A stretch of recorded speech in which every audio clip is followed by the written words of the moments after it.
I wanted to talk about the healing crisis because it's something I haven't put a lot of time on, but I do see that we really need to understand that a little more, because a lot of people don't understand what that means and what you're going to go through during this process from Hellville to Wellville.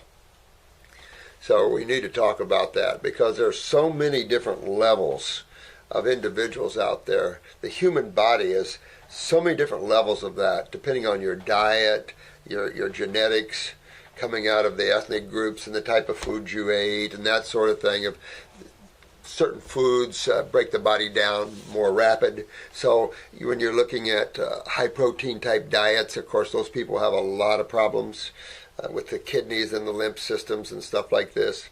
Then you have those that eat all the starches and stuff, and then you have all of those problems of the blood sugars, but all the mucus and stuff that comes from that. So you have just a wide range of different levels.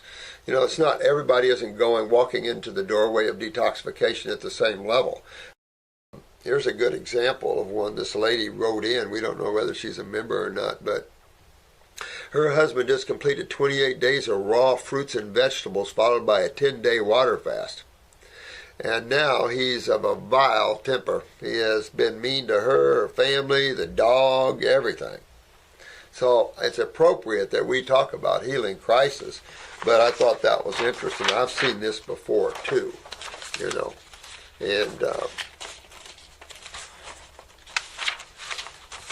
when one has liver or gallbladder problems and you start detoxifying and stirring up things, because that's what you're doing. You're hydrating, you're starting to create ionization everywhere, which is a form of hydration, and everything is starting to move from a more acidic medium, a cationic medium, into an anionic medium.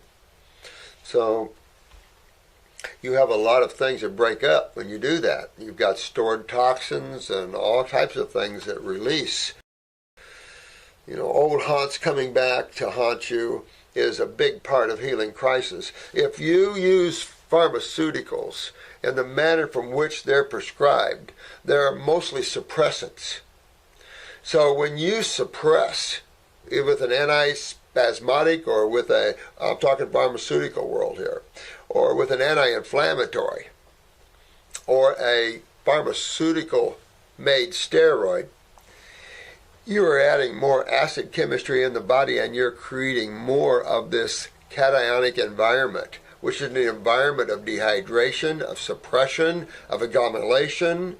And so that adds to it. So you see that, a lot of you saw that already when you took steroids for acne and psoriasis and eczema and stuff like this, and then you came off of them.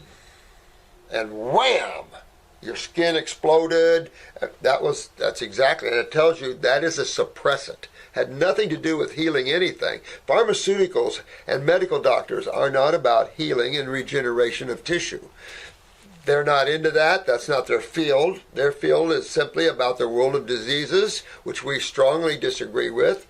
That is man-made concepts, has nothing to do with nature and how nature works and how chemistry and physics. We're just simply an effect of chemistry and physics. Period. Period. It can be tough for some of you, and I've already had a couple of you guys in the office here talking about your healing crisis. One guy had a lot of pain in his ankle and then in his knee. Absolutely. You can identify, so you can tell your clients or for yourself where you could have a little bit of discomfort during a healing crisis, and your eyes will tell you right off. As soon as you see those deeper crypts, those are those lesions in the eye that look deeper. Those are for sure going to be some places. So you can see them in people's throats, even the lacunas, these are just markings in the eye with different levels of depth. Different levels of that. But you can tell right whether they're going to have a sore throat and how bad that could be, whether they're going to have pain in the hip or the knees. So you can tell that by looking at these lacunas and crypts, these different fiber patterns in the iris. And of course they freak out when you say, well, you could have, well, already did. You did? Yeah. So it's just, and pain.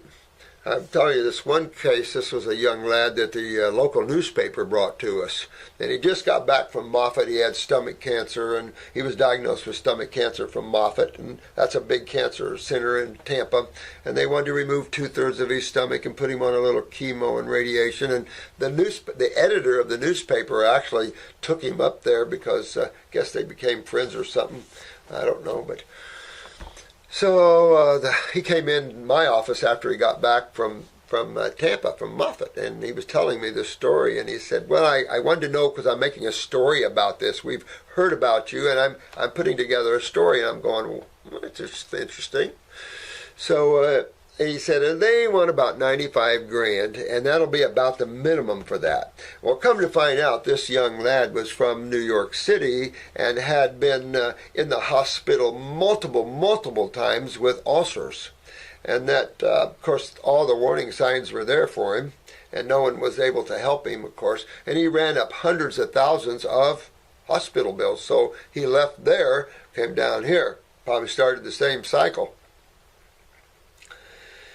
So I said, well, you know, it's going to be strict, but I'll be glad to help him. I said, it shouldn't cost much. It depends how strict he is and that sort of thing. And the editor said, well, we'll do a story on you, you know, and we'll watch you while you work on him. I said, okay, that sounds good. Needed the publicity. And so I ran him on grapes quite a bit since the newspaper was watching. I think 56 days, I think I had him on grapes, at least 40 of them, or 45 of them, I'm sure. But I got a call one day, and his girlfriend said he had passed out on the bathroom floor. I said, he passed out on the bathroom floor? She said, yes, and he claims he can't move, he's paralyzed. And I said, oh, really? And I said, what else? And he said, well, he's throwing up this black stuff, and it's kind of oozing out his butt, too. I'm going, oh, wow. I said, listen, he's in a deep healing crisis. Let him lay there till he feels comfortable, and help him clean him up and get him in bed. So she did.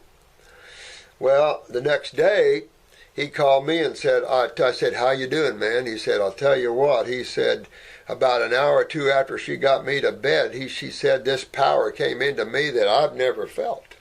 And I tell you, it'll happen to each and every one of you. It's happened to all of us. And it came into him. He said, my God, where did this come from? I said, that's the God force, man. He said, my God. He said, I can't believe how much energy I have and how good I feel. And I said, well, I'm going to send you to a medical doctor here to get re-diagnosed. No stomach cancer left, 56 days. Yeah. So, but you have to be strong with yourself. You have to understand that nature uses water fasting or dry fasting as for its creatures, and we're part of nature. So when you can clean yourself up on food, be thankful, be honestly. So the fruit and the berries and the melons, when you're looking at food, you can't just eat food and get yourself well. You used to be able to shift to fruits, berries, and melons and maybe some salads and do it. You can come a long way with that, but using the botanicals just really puts an icing on the cake. However you look at that. So I've had so many healing crises. I told you about the one, and this was a young lady that had cervical cancer at 30, thyroid cancer at 32, and came to me with pancreatic cancer at 34. They had done a hysterectomy for the first one, thyroidectomy for the second one, and of course told her she was going to pass with the third. So this took me 11 months to get this case, but this was a tough case. Those get me a lot of times, because it's spending 11 months in somebody's world, She came in one day, tumors all over her legs, popping out golf ball sized tumors all over her legs.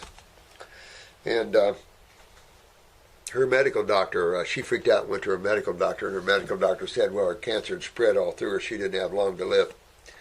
So she came into my office crying and upset, and I said, he's full of crap. I said, you're just in a healing crisis. Well, by the time the week was over, she had over 50 tumors. And so I just kept her going and strict. And by God, few weeks after that, they're all gone. Next time she comes in, I said, how you doing, honey? She said, well, I've been to the dentist. One of my teeth were loose, and they pulled it, and I got another one over here. I said, no, you're in a healing crisis. She said, well, I do have a couple of abscesses. I said, you're in a healing crisis. By the time the week was out, she had 7 big abscesses, and all her teeth were loose. I kept her rocking, baby. I'm washing her mouth out with Heal All Tea and rocking. A couple of weeks later, all the abscesses are gone. The gums are locked down on her teeth, cleaned and nice. Off to the next healing crisis. But in a look at her eyes, you can see why she had the healing crisis. When you're someone that's being diagnosed by the medical community as having cancer cells in you, you're at a degenerative level. And that is a level that you have to fix. This is why people die with it. It's not the cancer. That's a made-up whole concept. It's the level of degeneration you want to look at.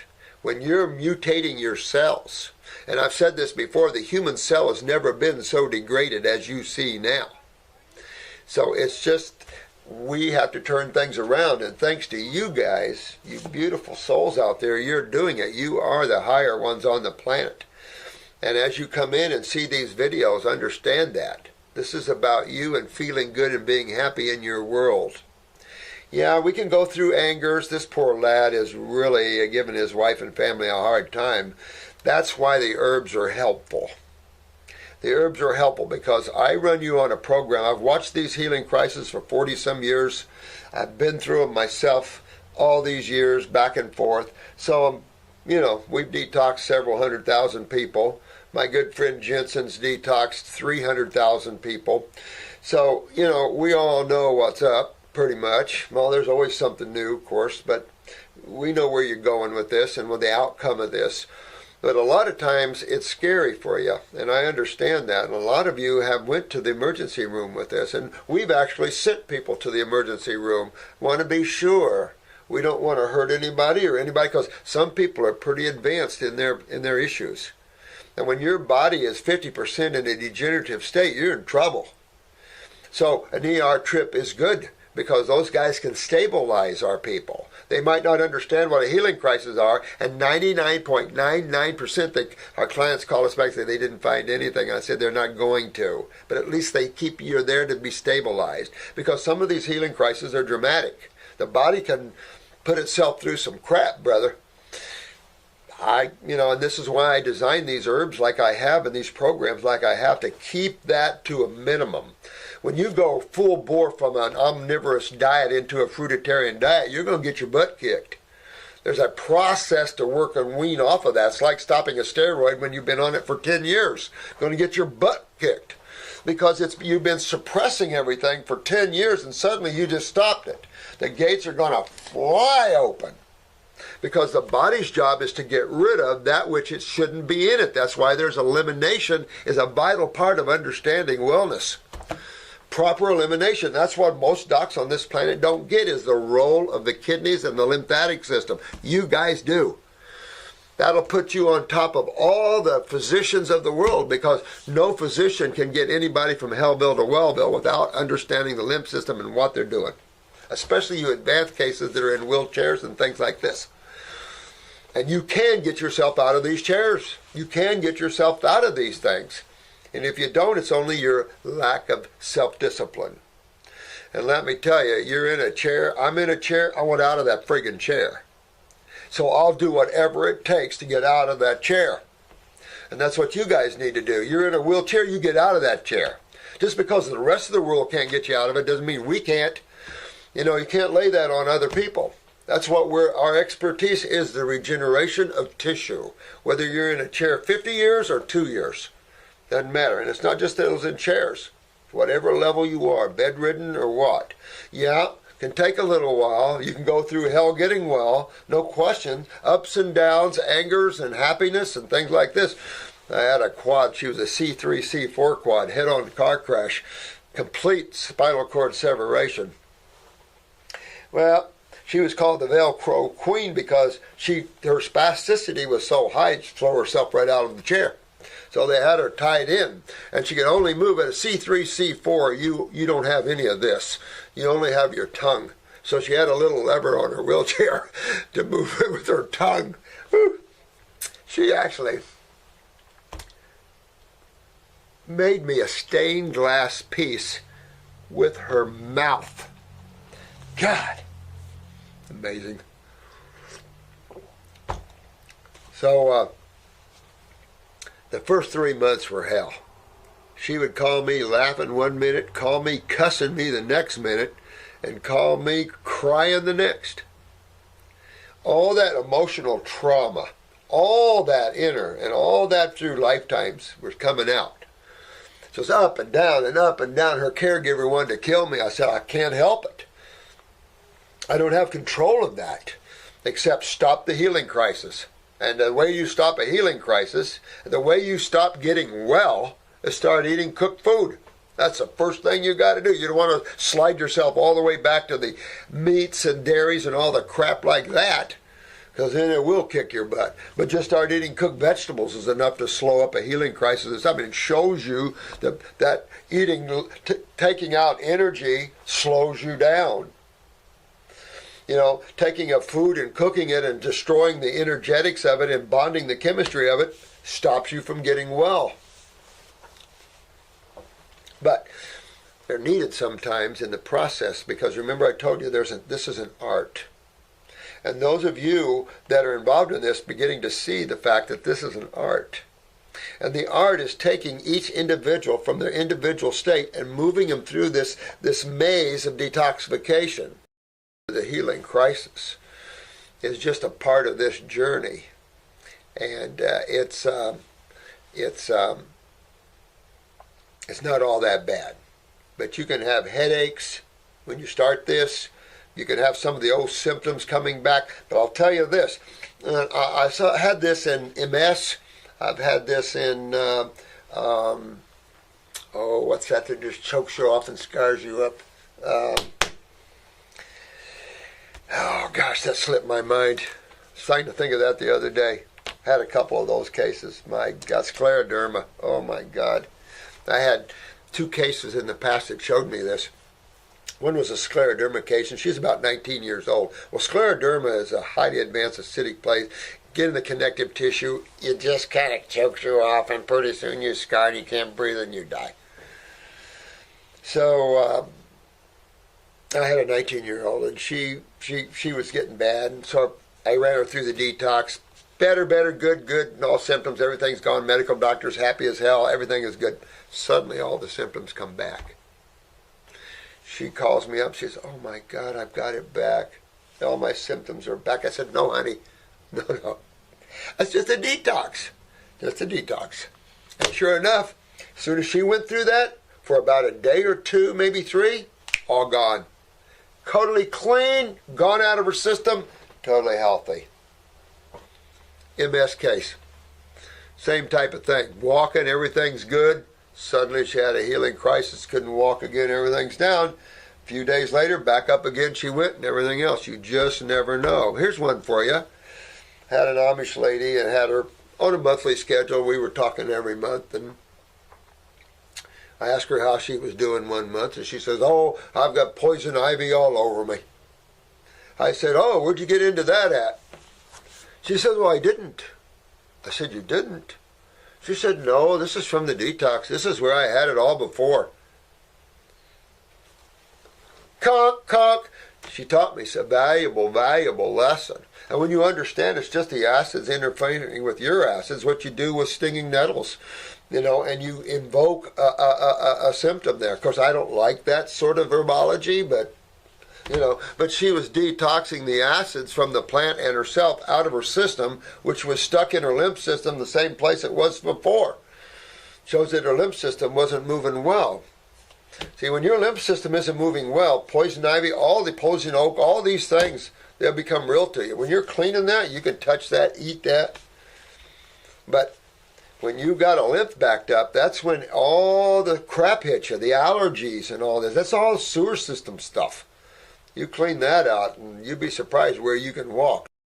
And we all need to clean the body. But in that process, there are symptoms. Cold and flu-like symptom is the best one you want, because guess what's starting to drain? Your head and your sinuses. That suppresses pituitary, pineal, hypothalamus, the cerebellum, gets in the eyes. I mean, all this mucus and congestion, then the suppression of the lymph system, and then the adding of the metabolitic waste from the brain that now can't go anywhere, and you just keep going and going and going.